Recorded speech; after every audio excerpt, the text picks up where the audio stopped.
ആരെയൊക്കെ സഹായിച്ചാലും നിങ്ങൾക്ക് നോവും. ആരെയൊക്കെ ആത്മാർത്ഥമായിട്ട് നിങ്ങൾ ആർക്ക് വേണ്ടി നിലകൊണ്ടാലും അവസാനം നിങ്ങൾ ഒറ്റപ്പെടും.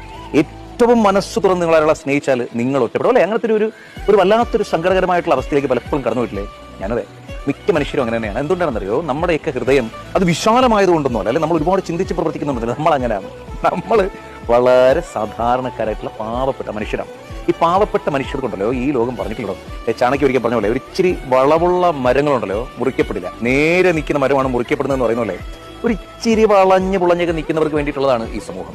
നമ്മളെപ്പോലെ ആത്മാർത്ഥമായി ഹൃദയം തുറന്ന് സ്നേഹിക്കുന്നവർക്ക് വേണ്ടിയിട്ട് സമൂഹം നിലകൊണ്ടിട്ടേ ഇല്ല. നമ്മളെ വളരെ പെട്ടെന്ന് കട്ട് ചെയ്ത് മാറ്റിയാണ് അവർക്ക് ശീലം. അപ്പോൾ എന്ത് ചെയ്യണം? ഇതാണ് ഞാൻ നിങ്ങളൊക്കെ എന്ന് നമുക്കറിയാം, ഒരുപാട് സങ്കടപ്പെടാറുണ്ടെന്ന് അറിയാം. നമുക്ക് ചെയ്യാൻ പറ്റുന്നത് കുറച്ചുകൂടി ആ യാഥാർത്ഥ്യം മനസ്സിലാക്കണം. കാരണം നമ്മൾ ആൾക്കാരെ ഹൃദയം തുറന്ന് സഹായിക്കാനും സ്നേഹിക്കാനും ഇഷ്ടപ്പെടുന്ന മനുഷ്യരാണ്. അപ്പോൾ നമ്മൾ ഒരുപക്ഷെ പെട്ടെന്ന് ആക്രമിക്കപ്പെട്ടേക്കാം. തളരരുത്. ആ ആക്രമണം ഈ സമൂഹത്തിന്റെ തന്നെ ഒരു ഭാഗമാണെന്ന് മനസ്സിലാക്കാൻ പറ്റണം. അങ്ങനെ ചിന്തിച്ചാൽ മതി.